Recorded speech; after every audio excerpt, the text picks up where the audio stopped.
ब्रज के नाम से भी जाना जा रहा है।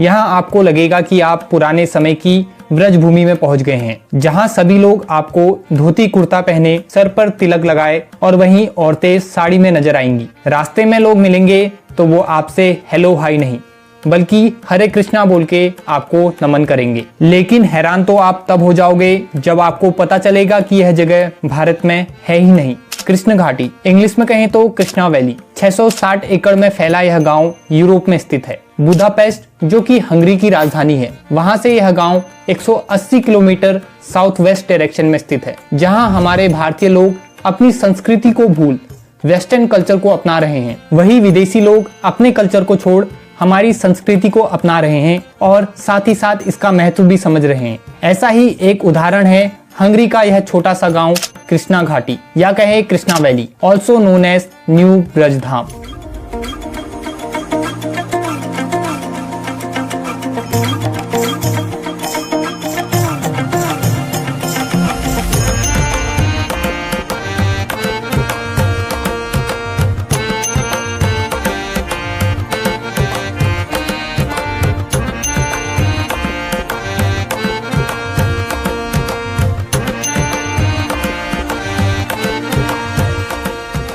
150 कृष्ण भक्तों का यह गांव आज यूरोप का सबसे पुराना एवं बड़ा इको फार्म बन चुका है। परंतु क्यों खास है यह यूरोप का गांव और क्यों इसे न्यू ब्रजधाम कहा जा रहा है? इस गांव को सबसे खास बनाती है यहाँ के लोगों द्वारा अपनाया गया वैष्णव कल्चर। कृष्णा वैली जो कि हमारे भारत से 4 से 5,000 किलोमीटर की दूरी पर है, परंतु इतने दूर होकर भी इस गांव के लोगों ने हमारे सनातनी धर्म को अपनाया ही नहीं बल्कि उसे यहाँ के लोगों ने अपने जीवन में ढाला भी है।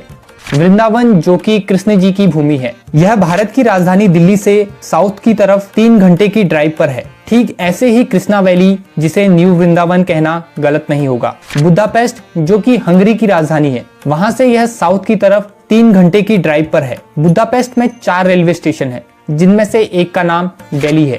परंतु कैसे सबसे अलग है यह कृष्णा वैली? अगर आप यहाँ के प्रवेश द्वार से अंदर एंटर करेंगे तो आप पाओगे एक बिल्कुल अलग दुनिया, एक ड्रीम विलेज यानी कि सपनों का गांव।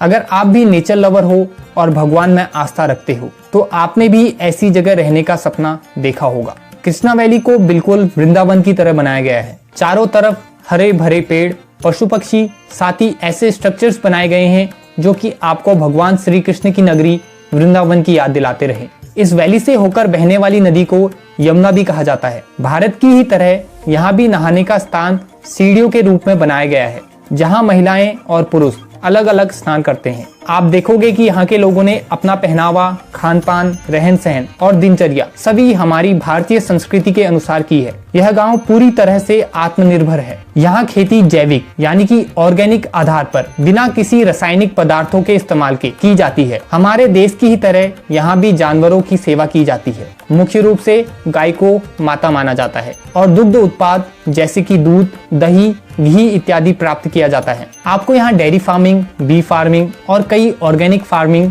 देखने को मिलेंगे। खेती भी यहाँ पारंपरिक रूप से बैलों से होती है और कोई भी सामान ले जाने के लिए बैलगाड़ी का इस्तेमाल होता है। यहाँ आपको गौशाला भी देखने को मिल जाएंगे, जहाँ इन जानवरों को रखा जाता है और इनका पालन पोषण किया जाता है।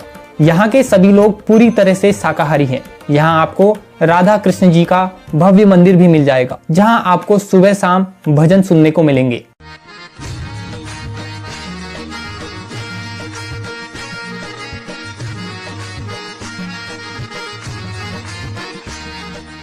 यहाँ के लोग ईश्वर प्रेमी हैं और ईश्वर केंद्रित जीवन शैली जीना पसंद करते हैं। यहाँ कोई भी उत्पाद हो, उसे सबसे पहले श्री कृष्ण जी को भोग लगाया जाता है। यहाँ के स्कूलों में भी आप देखोगे कि यहाँ के बच्चों को मूल शिक्षा के साथ साथ धार्मिक एवं वैदिक शिक्षा भी दी जाती है। बच्चों को छोटी उम्र से ही भागवत ज्ञान दिया जाता है ताकि उनकी ईश्वर के प्रति आस्था एवं विश्वास बढ़ सके।